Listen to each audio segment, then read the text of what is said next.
Hello, je suis Léna, passionnée de bien-être, mieux vivre et spiritualité. J'ai créé ce podcast pour faire connaître au plus grand nombre des méthodes alternatives pour aller mieux, que ce soit physiquement ou mentalement. Quels que soient vos problèmes, quelles que soient vos croyances, restons ouverts, restons curieux et testons.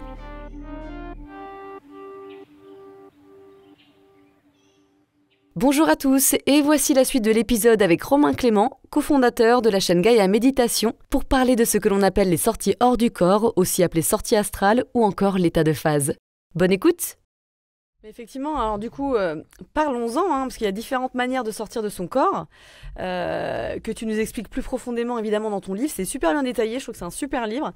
Mais en attendant que nos auditeurs se le procurent, est-ce que tu peux nous en parler, nous expliquer comment on peut débuter? Parce que je suis sûre qu'il y a pas mal de petits curieux qui se disent ouais, bon ok, c'est des belles phrases, c'est intéressant, mais concrètement, par quoi on commence? Alors il y a différentes méthodes, peut-être que tu peux nous en parler brièvement. Alors déjà, la première chose à faire selon moi, c'est comme tout, bien sûr, il y a le mode d'emploi. Déjà, savoir ce que c'est, s'intéresser un minimum. Donc, écouter des vidéos de différents spécialistes, pas forcément que moi, pour vous faire votre avis. Voilà. Et ensuite, derrière, vous écoutez le podcast, par exemple, qu'on est en train de tourner là. En ce moment, ce qui est intéressant, c'est que on voit très vite que déjà, c'est un sujet qui est beaucoup plus abordé. Sur la toile, on peut trouver plus facilement des informations. Ensuite, vous allez établir un plan d'action. Plan d'action, c'est la liste des actions, des objectifs que vous souhaiteriez atteindre si vous arriviez à vivre l'expérience. Donc, on va essayer d'en placer 3 ou 4 à peu près au minimum. Et dans l'idée, c'est d'avoir au moins une action, un objectif qui nous tient vraiment à cœur. Ça, c'est pour générer suffisamment de motivation au moment d'effectuer différentes techniques. Étape suivante, il y a différentes voies. D'accord ? On a parlé de la voie du rêve lucide, souvent qui se produit en effet secondaire avec les 2 autres voies que je vais expliquer dans un instant. Pour le rêve lucide, il y a aussi, si on veut, des exercices qu'on peut mettre en place dans la journée, comme tester la réalité, etc., avec des tests de réalité.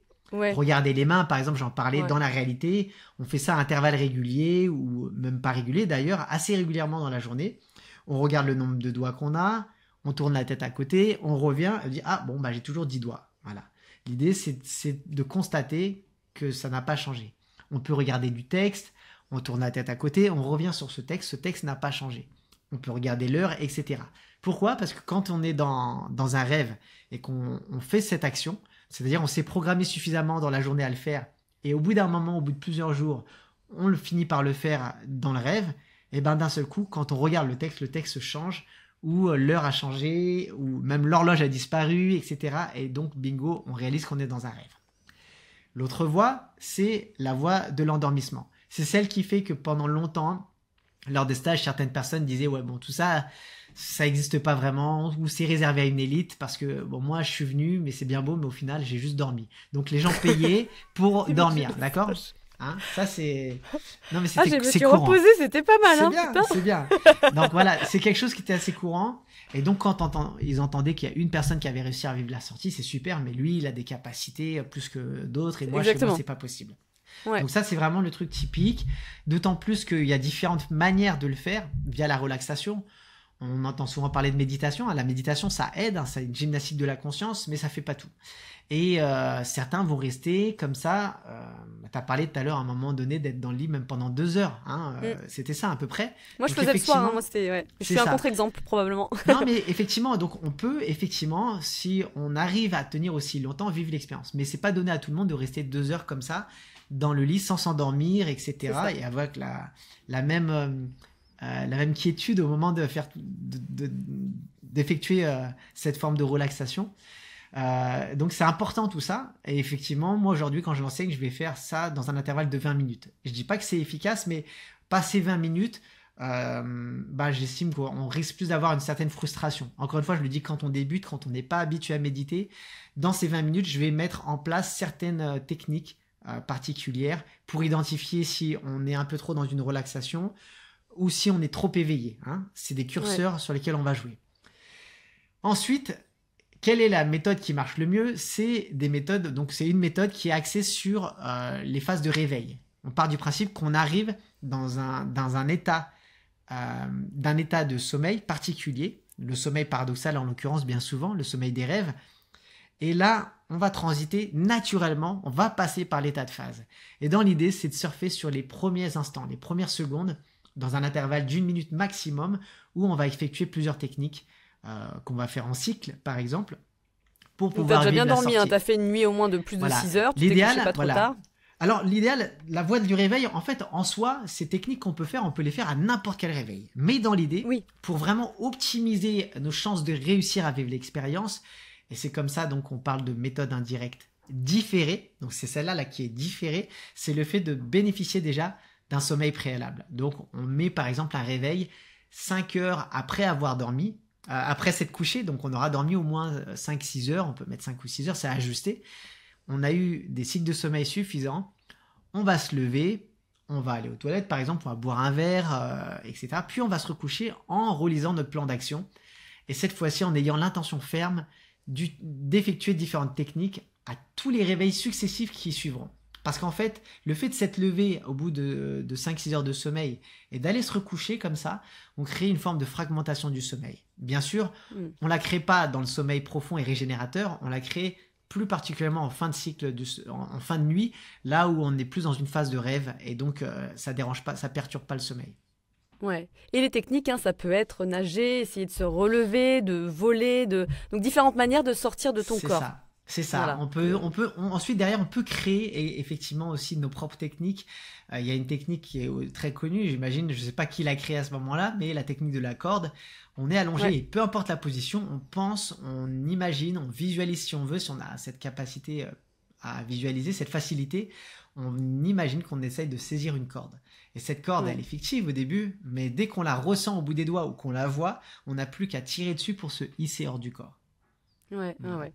Et puis ce plan d'action est important puisqu'on va avoir des petits buts qui va vraiment nous permettre d'éviter de retomber dans le sommeil. Parce que c'est ça finalement le gros souci. En tout cas, moi, c'est celui que j'avais, c'est que je reste donc lucide, ensuite je sors de mon corps et après, pouf, je me rendors. Parce qu'en fait, j'avais pas assez de plan d'action ou alors je m'en rendormais parce que je voulais aller au milieu de la rue. Moi, c'était ça, tu vois, à un moment, c'est juste aller au milieu de la rue et j'y allais. Et puis en fait, après, je m'en rendormais, après, je retournais. Enfin, tu vois, c'était un petit peu ça, moi, que j'avais. Donc, c'est de l'entraînement. Il y a de l'entraînement et après, au-delà même de l'entraînement, le gros curseur. Donc, on l'a dit, tu l'as très bien dit, donc être suffisamment actif, avoir suffisamment de checkpoints, d'objectifs à atteindre, ça nous maintient à chaque fois. Quel est l'objectif suivant ? Bien sûr, il faut bien l'avoir lu et relu plusieurs fois dans la journée, bien intégré, parce que quand on est dans cette phase-là, qu'on est dans un état parfois un peu vaseux, c'est difficile, on n'y pense pas ou on oublie ce qu'il y a. Donc, c'est pour ça que c'est important d'avoir un objectif qui nous tient à cœur, parce que celui-là, en général, on ne l'oublie pas. Ensuite, et tu le répétais, Effectivement. Et ensuite, si on voit qu'on est suffisamment actif, qu'on a approfondi, mais qu'il y a des difficultés, souvent, c'est que le sommeil n'est jamais très long.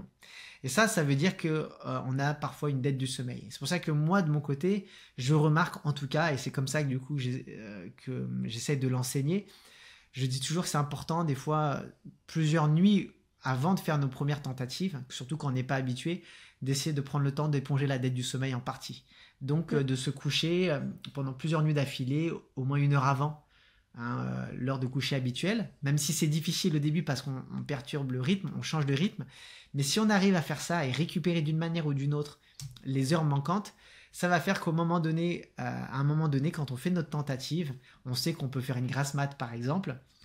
On a eu suffisamment de sommeil préalable, on amorce la sortie du corps, et là où on doit rester super conscient, super lucide et actif, on n'est pas happé par un surplus de fatigue qui fait que le corps, lui, nous tire de l'autre côté, du côté du sommeil.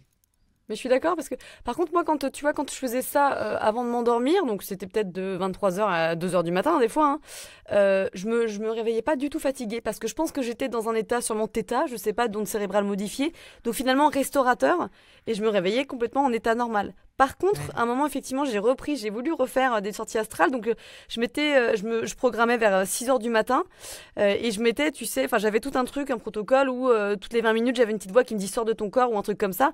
Ça marchait, vraiment, ça marchait. Par contre, j'étais trop fatiguée, et l'idée de me mettre réveillée à 6h du matin, j'avais beaucoup de mal, mais parce que je me couchais pas plus tôt. C'est évidemment la petite différence qui fait le petit...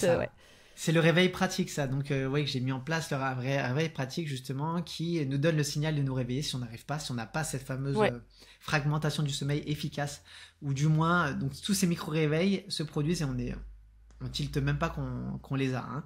Donc, l'idée, c'est une petite assistance qui nous aide au début, mais il ne faut pas en dépendre. C'est la difficulté à ce moment-là. Mais comme tu l'as très bien dit, de toute façon, ce qui est très dur, c'est que tout ce qu'on aborde au niveau des protocoles, c'est à ajuster aussi à soi. Parce qu'il y a des gens qui sont plus des lève tôt et d'autres qui sont plus des lève tard. Et pareil, des couches tôt et des couches tard. Hein. Exactement, ça revient à se connaître en fait et à tester. Hein. C'est vraiment Exactement. Que ça. Je pars du principe, ce qui est intéressant, c'est que quand on lutte, quoi qu'il arrive, quand on a des difficultés pour vivre l'expérience, ça veut dire qu'au bout d'un moment, il va falloir changer quelque chose. Donc c'est là en fait qu'il faut faire différemment. Donc si par exemple, voilà, exactement, c'est si on a tout essayé et qu'on est sûr cette fois-ci d'avoir respecté la base du protocole et qu'on a bien les automatismes, qu'on a la motivation nécessaire, qu'on n'oublie pas d'avoir cette joie également dans la pratique et ce fameux détachement, tu parlais de lâcher prise tout à l'heure, parce que c'est important aussi. Si on fait tout bien mais qu'on n'arrive pas, il y a quelque chose à changer peut-être au niveau du sommeil. Parfois, il y en a qui disent je me sens trop lourd, mais c'est tout bête ce que je vais dire, mais ça peut être le repas du soir. Le repas du soir, il peut plomber. C'est pas pour rien qu'on dit voilà, je suis là, laisse tomber, j'ai mangé comme un porc. Des petites pâtes carbo, fais-les demain matin. Mais ça c'est simple. Je veux dire, c'est du bon sens. On le sait tous, que le repas peut perturber la nuit, quoi. Ah mais bien sûr, ouais. Et je suis sûre que certains auditeurs se demandent s'il existe une différence entre une sortie de corps et un état expansé de conscience. Oui, alors aujourd'hui, la sortie hors du corps, c'est vraiment une expression qui vient du fait qu'à un moment donné, on parle de décorporation, de sensation, mais certains ensuite ont transité dans l'explication qu'on sort, c'est notre conscience qui sort, et ensuite, par extension, aujourd'hui, on parle du point de vue de la physique d'une conscience qui est délocalisée, qui n'est pas dans le cerveau. Donc c'est juste tout simplement le fait de se connecter à un autre point de la conscience. On a cette sensation de sortie que dans 30% des cas. Donc finalement, c'est que dans 30% des cas qu'on pourrait parler de sortie hors du corps par rapport à la sensation. Mais on ne sort jamais en fait. On se connecte vraiment à un autre point de notre conscience. C'est ça. C'est un changement de fréquence. Et c'est là qu'on peut parler d'un état expansé de conscience. Donc les états modifiés de conscience, c'est des états très naturels. On transite dans plusieurs états tout au long de la journée, qu'on soit en train de conduire. Tu sais, tu conduis d'un point A à un point B sans t'en rendre compte. Tu arrives au point B à destination finale, alors que tu étais perdu dans tes pensées, tu te dis mais comment j'ai fait pour pas me prendre une voiture? Typiquement, tu es dans un premier état de transe hypnotique et tu te poses même pas la question. Ensuite, tu vas le faire en regardant la télé, bon ça c'est bien connu, en regardant un film, en lisant un livre, etc. Tu as différents états modifiés de conscience. Tu fais de la méditation, tu vas plonger dans des états plus ou moins profonds. Et la sortie hors du corps, finalement, d'un point de vue des neurologiques, des neurosciences, je veux dire, on remarque qu'on entre dans un état spécifique qui ne correspond pas à l'état alerte dans lequel je te parle maintenant, quoi. On a des ondes donc qui les sorties de corps, c'est un état expansé de conscience. C'est ça. C'est une forme d'état expansé de conscience. Et je dis expansé parce qu'il faut vraiment voir l'entonnoir qui s'ouvre indirectement. Donc, on a à la fois des ondes delta qui correspondent au sommeil profond, mais très curieux, on va avoir des ondes gamma qui correspondent à l'état de supraconscience, tu vois, de bonne lucidité, et on a même remarqué des ondes lambda, un écart-type bien plus grand, donc c'est comme s'il y avait une forme de grand écart, et en fait, quand je parle d'expanser de conscience, c'est vraiment, on expanse notre conscience pour capter plus que ce qu'on capte dans la réalité de tous les jours. Ah, c'est fou, hein, c'est fascinant cette petite conscience, hein. Enfin cette expansion de conscience pour le coup. C'est ça. Mais et ce que j'aime bien, c'est que tu dis que le rêve lucide serait plutôt en connexion avec notre subconscient et la sortie hors du corps nous permettrait d'accéder à la conscience collective. Ouais, alors ça c'est une théorie justement de Charlie Morley qui, à un moment donné, j'ai trouvé ça super intéressant. Et c'était jusqu'au moment où en fait, à partir des rêves lucides, je commençais à travers des techniques d'approfondissement et de maintien, à atteindre un niveau de conscience et de lucidité, tu sais, quand tu passes porte après porte, où arrive un moment où tu te dis, mais là, je suis en sortie hors du corps, comme ce que je vais vivre en sortie hors du corps. Et à contrario, par moment, tu es en sortie hors du corps et tu es tellement passif, ou comme on disait, tu es happé par le sommeil et tu vas passer de l'autre côté, tu vas passer plus du côté du rêve. Ouais. Hein, c'est très courant quand on est passif. Donc au final, En début d'expérience, effectivement, le rêve, bien souvent, il est très connecté à ce qu'on a vécu dans la journée, etc. Donc tu vois, ça c'est tout ce qui est lié au subconscient, par exemple, qui peut arriver. Et la sortir du corps, on a cette sensation vraiment qu'on se connecte à un champ d'information, mais qui est pas juste le nôtre. C'est ce qui fait qu'à un moment donné, bon, après, voilà, on peut avoir des prémonitions. Mais c'est justement ça la question. C'est que les prémonitions, on peut les avoir en rêve. On peut les avoir en rêve lucide. Et c'est mon cas, c'est arrivé. Mais des prémonitions qui ne me concernent pas directement, qui vont être plus de l'ordre de la conscience collective, si on parle de l'attentat du 11 septembre, par exemple. Ouais, donc là, le 11 septembre, c'est quelque chose de collectif. Donc c'est pour ça que je pense que, quoi qu'il arrive, la difficulté, c'est que pendant longtemps, on a cloisonné le rêve lucide et la sortir du corps dans deux pièces différentes, comme si c'était deux expériences distinctes. Et moi, je les vois comme des portes distinctes. Et tu vois, ça fait la différence parce que finalement, l'état, l'environnement dans lequel on pénètre, au final, il se rejoint. Et c'est juste la porte d'entrée qui change. Et c'est pour ça qu'il y en a qui vont arriver à vivre l'expérience via une méditation. Il y en a qui vont réussir à vivre l'expérience en ayant pris des plantes antéogènes, de l'ayahuasca ou autre. D'un seul coup, ça ouvre une porte vers une autre réalité. Et d'autres via des voyages chamaniques, etc.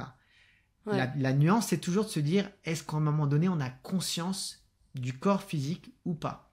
Et c'est ce qui fait que le rêve lucide et la sortir du corps, en ce sens, peuvent se retrouver.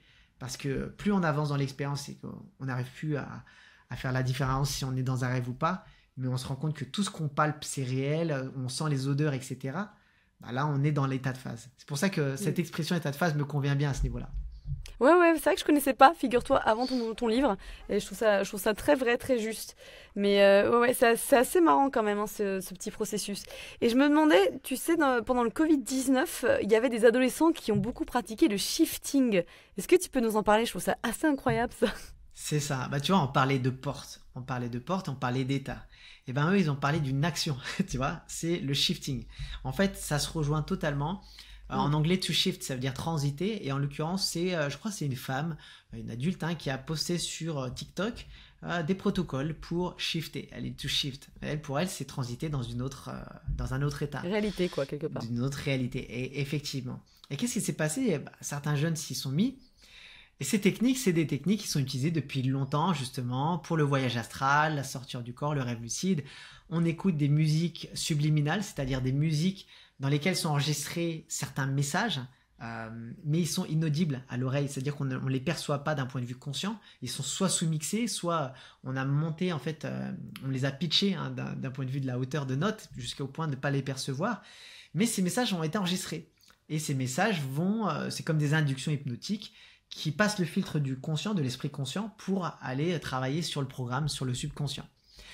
Il y a aussi le fait d'écrire donc ce plan d'action, mais ils ont un autre terme pour ça, et on le met sous l'oreiller pour que ça agisse, on dit d'un point de vue vibratoire, sur le subconscient. Ensuite, il y a des différentes pratiques, de la respiration, enfin bref, il y a plein de protocoles, la méthode Raven, etc. Et l'idée, c'est que derrière, les premiers ont commencé à shifter, donc passer dans une autre réalité, à Poudlard, l'école des sorciers dans Harry Potter.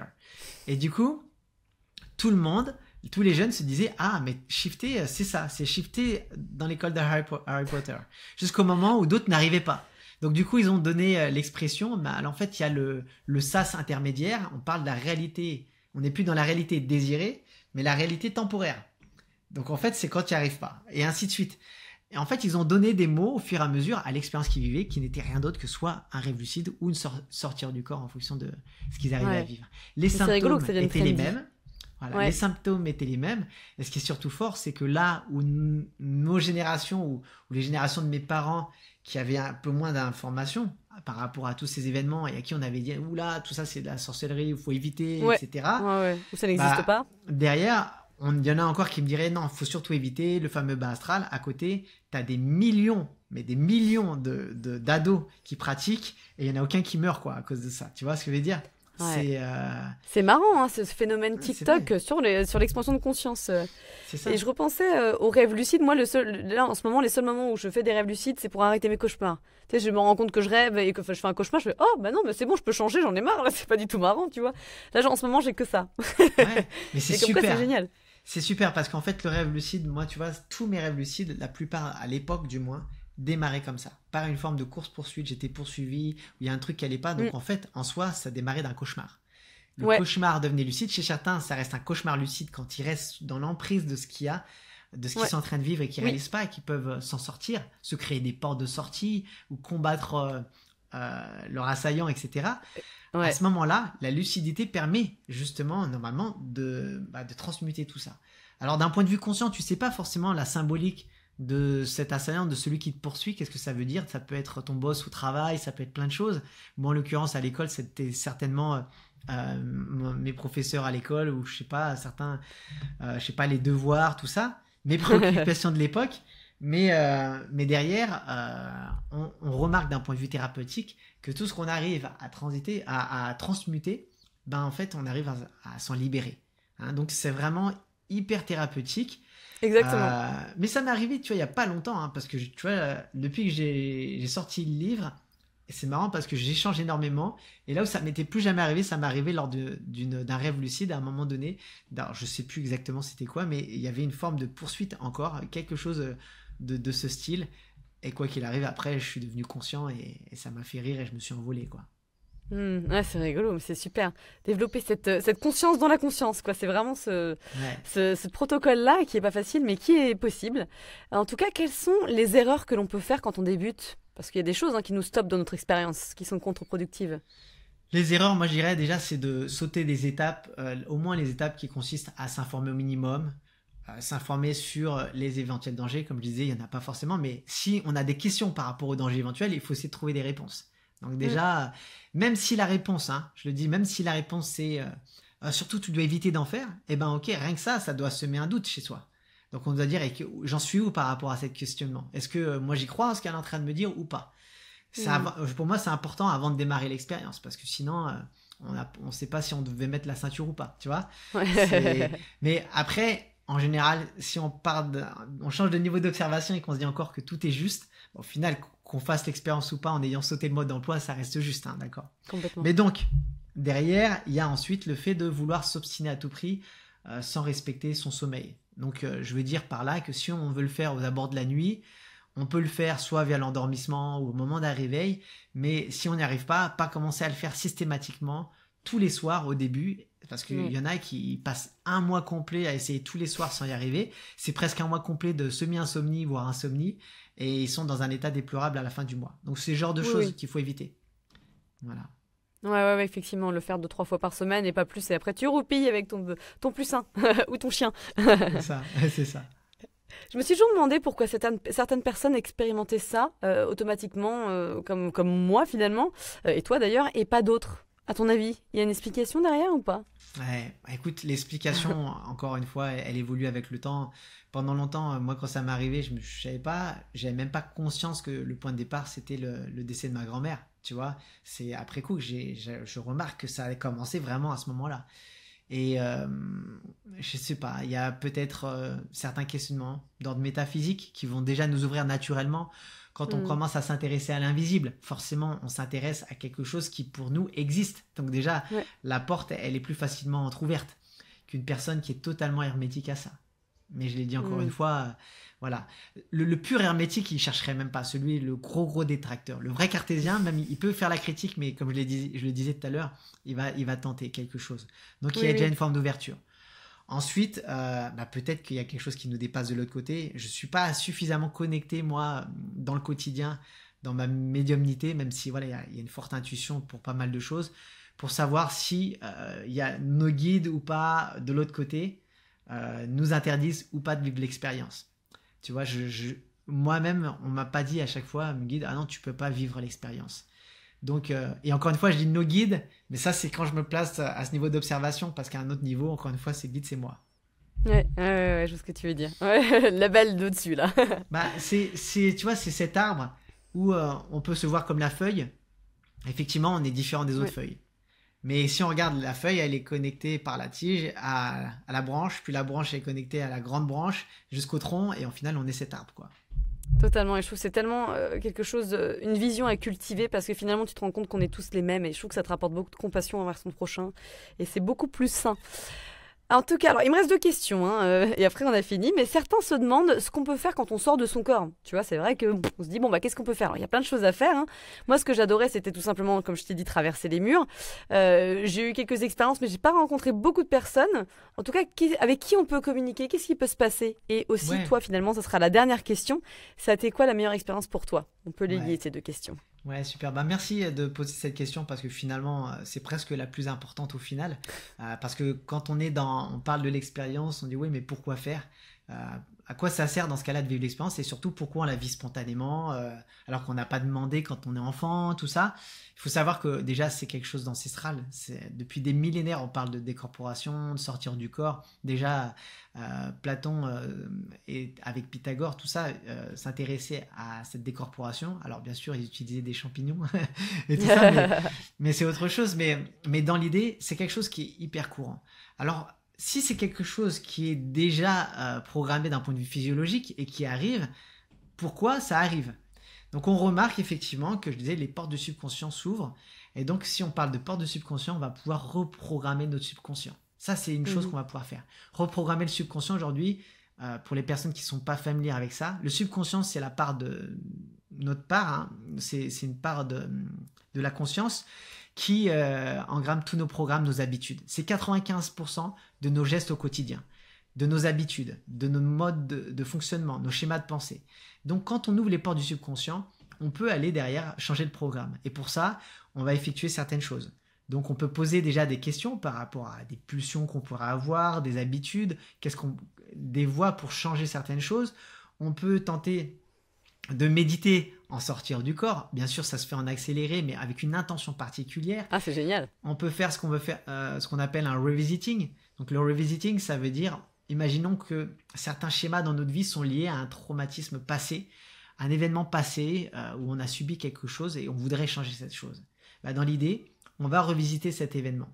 D'un point de vue de la psychanalyse, même si c'est pas toujours recommandé parce qu'on dit oui, il faut éviter de se retraumatiser, là on le fait d'un point de vue conscient, c'est nous qui choisissons.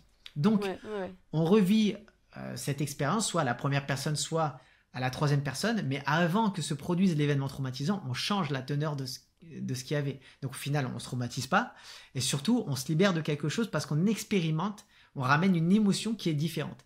Et je parlais de l'arbre tout à l'heure, tu vois, c'est comme si derrière, on avait la possibilité dans cet état de changer de branche. Et l'idée, c'est qu'on revient avec cette émotion qui correspond à l'autre chemin, le chemin qu'on aurait pris autrement si l'événement avait été différent.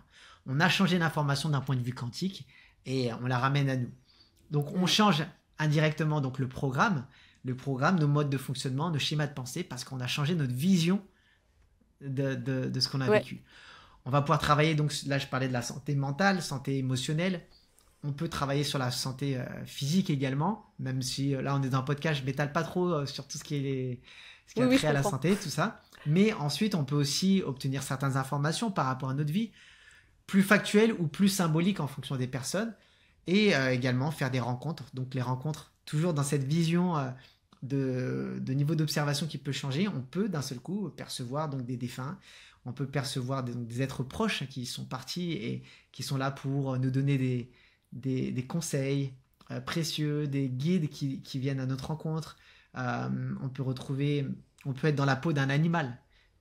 Tu vois, si tu veux sentir ce que c'est que d'être un tigre, un singe, un oiseau, etc. Tu peux le ressentir. Te connecter à ta force peut-être, effectivement. Cette image peut être forte. Te connecter à ta force, tu peux t'entraîner, tu peux développer ta créativité, parce que la créativité, on le sait, pour écrire un livre, pour peindre, pour faire de la musique, on puise toujours dans le quotidien notre inspiration quelque part. Ici, c'est un réservoir infini au niveau de l'inspiration. Tu peux percevoir une musique juste parce que tu penses à la musique. Juste le fait de vouloir entendre une musique, tu l'entends d'un seul coup et tu entends une musique que tu n'as jamais entendue toute ta vie. Donc elle vient d'où à ce moment, hein? C'est quelque chose de fou, de magique, de merveilleux.